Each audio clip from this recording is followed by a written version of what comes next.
बिस्मिल्लाहिर्रहमानिर्रहीम नहमदुहु व नसल्ली अला रसूलिहिल करीम। अल्लाह ताला के फ़ज़ल व एहसान से सही बुखारी की पहली किताब मुकम्मल हुई।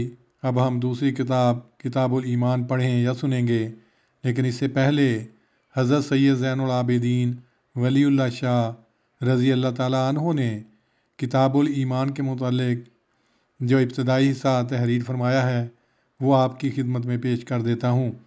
आप तहरीर फरमाते हैं, पहली 2 सदियों में मुसलमानों के दरमियान मुख्तलिफ़ुल ख़याल कौमों के इख्तलात के सबब से मसाइल दीनिया के मुतालिक दकीक दर दकीक बहसें शुरू हो गई थीं, जिनका बिलाखिर नतीजा ये हुआ कि थोड़े से इख्तलाफ की वजह से हर एक ने अपना एक नया मज़हब कायम कर लिया।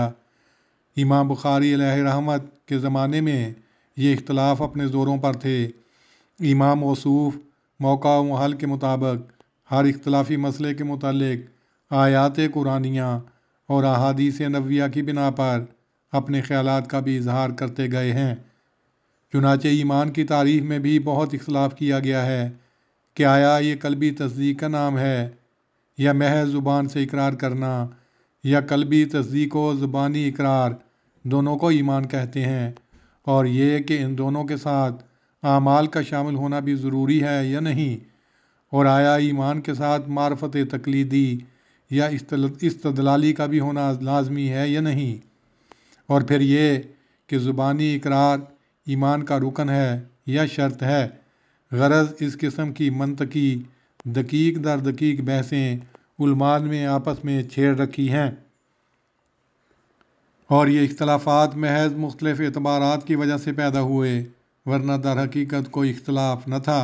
मसलन जिन्होंने ज़ाहरी अहकाम के जारी करने या न करने को मद्देनज़र रखा, उन्होंने ज़बानी इकरार व तस्लीम पर ज़ोर दिया, और जिन्होंने ईमान की हकीकत को मद्देनज़र रखा उन्होंने आमाल को ज़रूरी करार दिया। जिन्होंने इरफान को मद्देनज़र रखा उन्होंने तकलीदी ईमान को साक़ित करार दिया।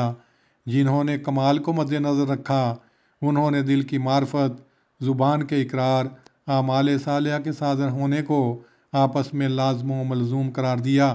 यानी इन तीनों से ईमान कामिल होता है, और इसमें से किसी एक की कमी से ईमान नाक़िस होगा। बाज़ ने यह भी कहा है कि जो नाक़िस है वो ईमान नहीं होगा बल्कि शक कहलाएगा। ईमान एक ही हालत में रहता है। गरज इस किस्म के इख्तलाफात को इमाम बुखारी ने किताबुल ईमान के पहले बाब में मद्देनज़र रखा है। फिर आप ईमान की तशरीह करते हुए लिखते हैं, लुग़त में अमन देने या अमन हासिल करने को ईमान कहते हैं। बाब अफ़आल से है और मुजाज़न तस्दीक करने या बात मान लेने को भी कहते हैं। ईमान से इंसान शक, तरद्दुद, तकज़ीब और मुखालफत वग़ैरह से अमन में हो जाता है। शरीयत की इस्तिलाह में अल्लाह ताला और उसके रसूल की बातों को मानने का नाम ईमान है। नीज़ उस कल्बी कैफियत को भी ईमान कहते हैं जो तस्दीक का असल मूजब है, और इस बात को भी ईमान कहते हैं जो मानी जाए। और इस्लाम लुग़त में अपने आप को किसी के सुपुर्द कर देने को कहते हैं, और शरीयत में अहकाम इलाहिया की फरमाबरदारी करने का नाम है, यानी अपनी मर्ज़ी को अल्लाह ताला के सुपुर्द कर देना। नीज़ इस्लाम उन अहकाम इलाहिया के मजमूए का भी नाम है जिनका बजा लाना ज़रूरी है। लफ्ज़ ईमान में ज़्यादातर कल्बी कैफियत मलहूज़ रखी गई है जो तस्दीक और फरमाबरदारी का असली मस्दर है, और लफ्ज़ इस्लाम में ज़ाहरी आमाल मलहूज़ रखे गए हैं जो ईमान का नतीजा है। इमाम बुखारी ने ईमान व इस्लाम को इन तीनों मानों में ही लिया है, और इन मानों को वाज़े करने के लिए आयात व हदीस व अक़वाल आइम्मा से इस्तदलाल किया है, और वो लोग जो इन दोनों इस्तिलाहों के मानों को किसी न किसी मफ़हूम में महसूर करते हैं उनके साथ इत्तेफाक नहीं किया। मौका महल के लिहाज से ईमान व इस्लाम का अपना अपना मफ़हूम होता है।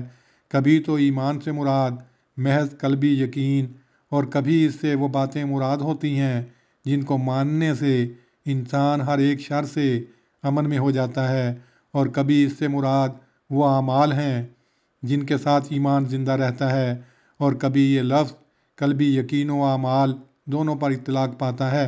ایسا ہی لفظ اسلام بھی کبھی محض ظاہری اعمال بجا لانے کو کہتے ہیں اور کبھی اس کے ساتھ دل کی کامل موافقت بھی شامل ہوتی ہے۔